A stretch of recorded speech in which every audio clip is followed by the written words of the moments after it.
ఎందుకంటే జ్ఞానం నేర్చుకొని పంచమంటే అజ్ఞానంలోకి పంపించేంత పిచ్చి సమాజంలో మనం ఉన్నాం. నిజం చెప్తే తొందరగా నమ్మరు, ఎందుకంటే వాళ్ళకి ఆచరణ ఉండదు కదా. ఎవరు నమ్ముతాడు? ఆచరించేవాడు మాత్రమే. నేను చెప్పినా ఎవరు చెప్పినా కూడా నమ్ముతారు. ఆచరించిన వాళ్ళందరూ ఏమి నమ్మరు.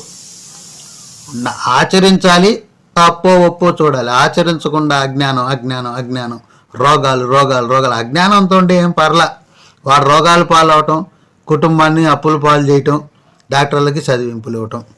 కాబట్టి ఈ శనిగ్రహం ఎలా ఉంటుందంటే, ఆ ప్లానెట్ మనకి ఒక్కొక్కళ్ళు ఒక్కొక్క రకం, ఒక్క రకమే ఉండదు. మీరు చూసుకోండి. ఒక సైన్స్ ఏం చెప్తుందంటే ఎల్లోయిష్ బ్రౌన్లో ఉంటుంది, పసుపు వర్ణము గోధుమ వర్ణము మిక్స్డ్ కలర్లో ఉంటుంది అని ఒక చెప్తుంది. ఇంకొక వాళ్ళు ఏం చెప్తారు, బులుగు వర్ణంలో ఉంటుందని చెప్తారు.